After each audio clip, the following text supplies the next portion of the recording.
It began on a quiet suburban street where nothing bad was supposed to happen. Families locked their doors, children played in front yards, and neighbors trusted each other. But one night shattered all illusions of safety. Police were called to a small apartment where neighbors had heard screams. Inside, they discovered the body of a young woman, lifeless, brutalized, and left in a way that suggested the killer had no fear of being caught. The strange part wasn't just the crime, it was who they later found. Hours after the discovery, police arrested a man walking down the street. He wasn't trying to hide. He wasn't running.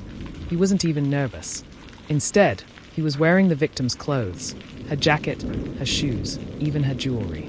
The arresting officers would later describe it as one of the most chilling moments of their careers. The killer wasn't just violent.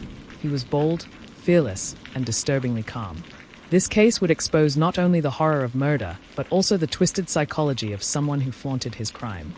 Her name was Emily Carter, a 26-year-old teacher loved by her students and admired by her colleagues. She was known for her warmth, her laughter, and the way she believed in second chances. Emily's apartment reflected her personality. Books stacked neatly, warm colors, framed pictures of her family and friends. She had a future planned out. She wanted to travel, start a family, and continue shaping young minds. When news spread of her death, the entire community was shaken. Candlelight vigils lit the streets, and her school closed for a day in mourning. Parents spoke of how Emily had changed their children's lives. Friends wept over the unfairness of it all. The brutality of her death contrasted sharply with the gentleness of her life. And it raised a terrifying question. Who could do this to someone so full of light? The man in custody was Daniel Reeves, 32 years old. To many, he was invisible, someone who floated through life without leaving much of a mark. He had a history of petty crimes, but nothing that suggested he was capable of murder. But those who knew him spoke of an unsettling side. He had a fascination with control, a need to dominate conversations, and a chilling comfort with making others uneasy. The police found him hours after Emily's death, strolling casually down the street. He was wearing Emily's jacket and necklace, his hands in her pockets as though he had always owned them. Witnesses said he even smiled when officers approached him, as though daring them to stop him. Why would someone not just kill, but wear the victim's clothes? Investigators believed it wasn't just arrogance, it was a statement. A message of power. The crime scene revealed a disturbing level of detail. Emily's apartment door showed no signs of forced entry, leading detectives to believe she either knew Daniel or was caught off guard. Inside, furniture was overturned, and there were clear signs of a struggle. But what horrified investigators most was the missing items. Her wardrobe had been rifled through, jewelry boxes emptied, and shoes scattered. It became obvious Daniel hadn't just killed Emily. He wanted to be Emily. By wearing her clothes, he symbolically erased her and stepped into her place. This was more than murder. It was identity theft at its darkest extreme. At the station, detectives expected resistance. Instead, Daniel sat calmly, answering questions with a cold detachment. "Why were you wearing Emily Carter's clothes?" one detective asked. Daniel leaned back, a smirk crossing his face. "Because I could." The room fell silent. He didn't express regret, fear, or even pride, just indifference. That lack of remorse would haunt everyone who heard him speak. To him, the crime wasn't an act of desperation. It was an act of boldness, a demonstration that he could take what he wanted, when he wanted. Psychologists brought in by prosecutors painted a terrifying picture of Daniel's mind. He wasn't motivated by money or revenge. His crime was driven by control, thrill, and domination. Experts suggested he wanted to humiliate Emily even after death by parading around in her belongings. It wasn't about hiding the crime, it was about flaunting it. This set him apart from most killers. He wasn't just reckless. He was fearless, believing no consequences could touch him. And that made him even more dangerous. For Emily's parents, the pain was unbearable. Her mother stood outside the courthouse during hearings, clutching a framed photo of her daughter. How could anyone be so cruel? She asked through tears. How could he wear her things like trophies? Her father's anger was equally raw. He didn't just kill my daughter. He tried to erase her. But she was more than what he took. Their grief resonated across the community. What Daniel thought was a demonstration of power became a rallying cry for justice. When Daniel's trial opened, the courtroom was packed. Reporters filled the benches, families of victims of other crimes came to show support, and the town waited for answers. Prosecutors described Daniel as a man who not only killed but desecrated.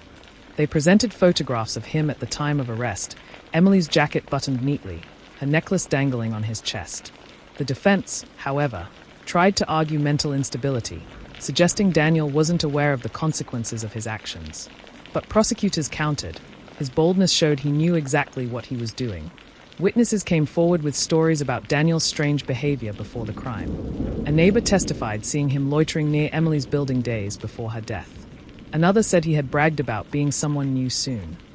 One chilling testimony came from an ex-girlfriend, who described how Daniel once tried on her clothes without permission and insisted she call him by her name. At the time, she brushed it off as bizarre but harmless. In hindsight, it was a terrifying red flag. Piece by piece, the puzzle showed that Emily's murder wasn't random. It was premeditated, twisted, and rooted in Daniel's obsession with power and identity. The prosecution's strongest evidence was simple but undeniable. Police photographs of Daniel, arrested in Emily's clothes, became the trial's defining moment. The jury stared at the images in silence, the weight of his boldness sinking in. It wasn't circumstantial. It wasn't speculation. It was proof of guilt paraded in plain sight. Combined with DNA evidence, fingerprints, and witness testimonies, the case against Daniel became overwhelming. His smirk at arrest, once seen as arrogance, now looked like the face of someone who believed he was untouchable. But justice was closing in, and the world was watching. Daniel's lawyers faced an uphill battle. The evidence was overwhelming, and the photographs of him strolling in Emily's clothes had already burned into the jury's memory. The defense argued insanity, pointing to his erratic behavior and obsession with wearing women's clothing. They claimed he lacked control over his actions and therefore should not be held fully responsible. But prosecutors reminded the court of the calculated nature of the crime. The planning, the stalking, the deliberate theft of Emily's belongings. This was not madness, they said. This was arrogance. This was boldness without fear of consequence. The courtroom atmosphere was tense. Everyone wondered if the jury would see Daniel as a disturbed man or a cold-blooded killer. Day after day, the jury sat in silence as evidence piled up. They saw photographs of Emily's final moments, read Daniel's chilling interrogation transcript, and listened to experts dissect his motives. Some jurors visibly recoiled when the prosecution replayed Daniel's smirk at arrest. One described it later. It wasn't the face of a man who didn't know what he was doing. It was the face of someone who knew exactly what he'd done and wanted the world to know. By this point, the defense's arguments of insanity began to crumble. Daniel wasn't lost in delusion. He was reveling in dominance. Outside the courthouse, crowds gathered daily.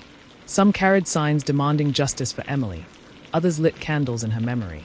Emily's friends shared stories of her kindness, how she'd buy school supplies for students who couldn't afford them, how she volunteered at shelters, how she always believed in the goodness of people.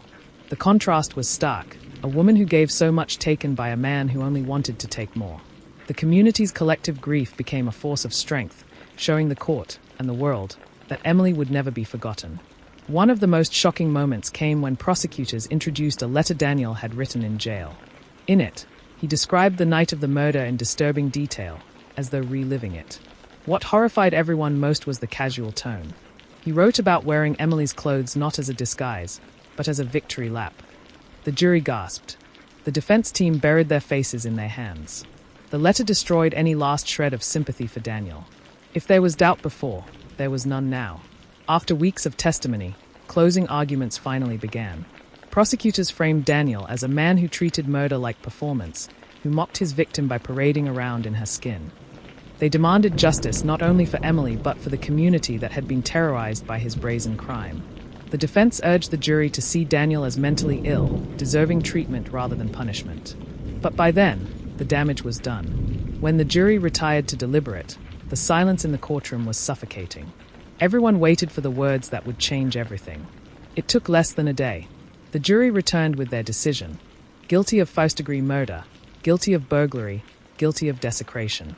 Emily's family clutched hands, tears streaming down their faces as the verdict was read.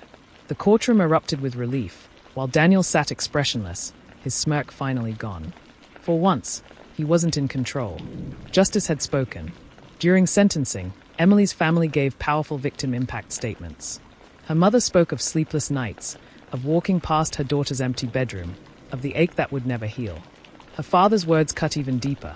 You thought wearing her clothes made you powerful. But all it showed was your emptiness. You tried to erase her, but she'll outshine you forever. The judge handed down the maximum sentence, life without parole. Daniel Reeves would never walk free again. The room erupted in applause, not for vengeance, but for closure. In prison, Daniel's reputation followed him. Other inmates saw him not as powerful but pathetic, a man who tried to wear his victim's life like a costume. Reports later described him as isolated, disliked, and watched closely by guards. His arrogance had no audience anymore. Meanwhile, Emily's family continued to live with their grief, but with the comfort of knowing her killer could never harm another soul. The contrast was clear. Emily's legacy lived on, while Daniel's faded into irrelevance behind steel bars. The case of Emily Carter and Daniel Reeves raised haunting questions about control, identity, and the boldness of killers who fear no consequence. It reminded communities to stay vigilant, to notice red flags, and to take strange behavior seriously. It also highlighted the importance of justice, not just for punishment, but for the dignity of victims who can no longer speak.